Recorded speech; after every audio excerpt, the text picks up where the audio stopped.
Well, now you also worked for Emerald Delivery. Yes. What is COO? What's that? That's Chief Operations Officer. Okay. And that's just a title. I took care of everything that had to do with whatever had to happen at Emerald. Well, everything. How far did you have to drive? What's your furthest package delivery? I drove the story. Oh, just insane, and hopefully the text dot is not listening because this was way out of the ordinary. But I had worked. Our first plane usually came in about 5 a.m. and we were there at 5:30 picking up packages and divvying them out to different drivers and then taking them and deliver them from here to Denison and Waco and Dallas and Fort Worth, everywhere. Any place that had a radio station or a newspaper. Yeah, in the early days. So I had worked all morning. We usually got a break about 10 because most of our packages had to be off by 9. And so from 10 to 12, you might get a little break. You might get another job called in. Whoever was next in line would do that job, and so on and so forth. And about 3, so I've been up to since 4:30, right? And about 3, they called and they said they had a skid in Marshall, which is 3 hours east. And so I jumped in our bobtail and drove to Marshall and pick up this skid. I was going to drive it back and put it on a plane to Rancho Cucamonga, which is an outskirt of Los Angeles. I got about 20 minutes into the drive and they said, we need you to drive it straight there. That's an expensive job. Yes. That was, $2 a mile, plus expenses. We wanted you to drive to Cucamonga? Rancho Cucamonga, which is in Los Angeles. Yes, that's a long drive. Yeah, it's a very long drive. It's a long way from here to El Paso. Sure. So, but I had worked all day. I drove to Marshall, picked that up, drove back by, got a suitcase. I had to have a few things, and then went on to, went through El Paso, Phoenix, across the desert, just as on the outskirts of California, I guess, in the desert. I pulled off and I had my son with me.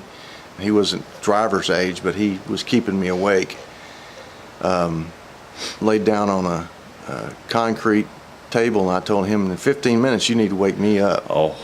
And so I went slapped asleep on this concrete picnic table. 15 minutes later, I woke wide awake and went over to the truck, and he was sound asleep. Oh. So I got back in the truck and drove on to Los Angeles, delivered the package, and by that time it was breakfast. We ate breakfast. Of course, now I'm awake, so I drove back to Phoenix. Man, why didn't they put that thing on a plane? It was too late. Oh. Now, the next question is, what made you decide to start your own business? That's a long story, too. So I worked, of course, in the maintenance department. I learned a lot of stuff, a lot of things that I could use later on. Just an amazing amount of stuff. Dad taught me, wiring, a lot of other stuff you can actually learn. I worked with an electrician at North Texas. It was a lot of things I learned there. Turned around, went through school, graduated, worked as a music teacher, went from music teaching to Emerald Delivery, and then I quit Emerald Delivery for a while, and I went to work. We weren't pregnant with Katie yet, but we were thinking. This is like 20 years ago then. Yeah. Okay. Yeah, we were about to be, and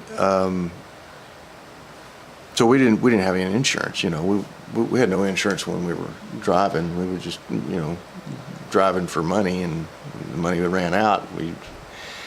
Anyway, So I went to work for a little hospital in Oak Cliff. It's a drug and alcohol rehab hospital. A friend of mine was the building manager, and he needed a maintenance engineer. So I had the experience. I learned quite a bit there too, but whatever they needed fixed, which was a lot. That old building was coming apart, you know.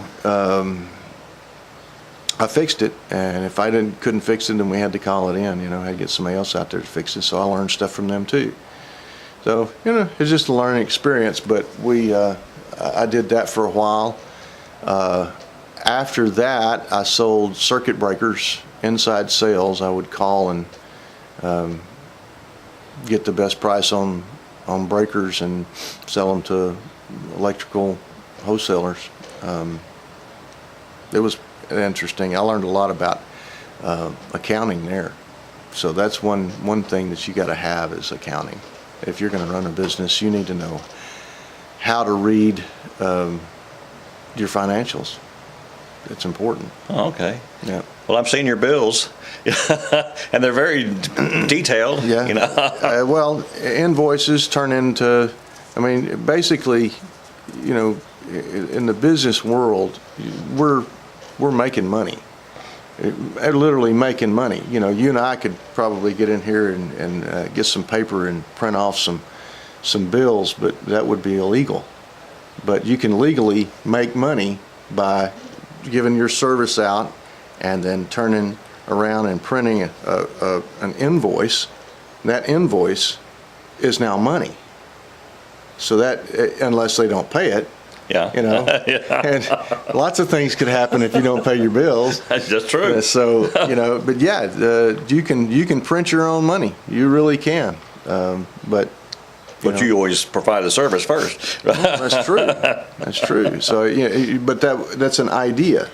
Ideas can become paper money, and So you got you started Handyman Hero around the time Katie was born. well, no, actually, it was after Katie was born. But I started after the breaker business. I ran Emerald Delivery again, and this time I was the owner. I was not the only one. It was not a partnership, but a corporation. And so I was part owner. Renee was part owner, and her mom and dad both had ownership also. And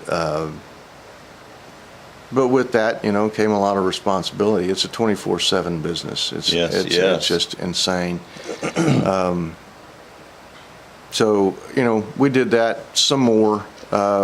I really kind of streamlined it at that point, got it systematized, and I took myself out of the picture. So Renee could actually run it from her phone, her cell phone, from her car, from meeting with another person, or watching the kids someplace. She could actually do two things at once with all of the tools that I gave her, and did a good job.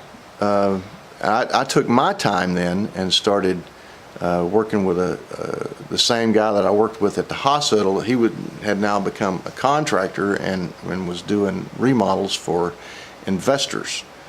And the investors would call, and we would go over and remodel this house for them, and they would rent it or flip it or whatever they wanted to do with it. And we got pretty good at, you know, the real skinny, down and dirty remodeling, just barely doing what you had to do in order to make it look presentable. And so I learned a lot there. After that partnership, well, it's not really a partnership, but it started to wane. This person was not the best business person in the world, but, you know, a lot of people aren't. No, that's true. I just decided that I was going to do the repairs. These people were still calling me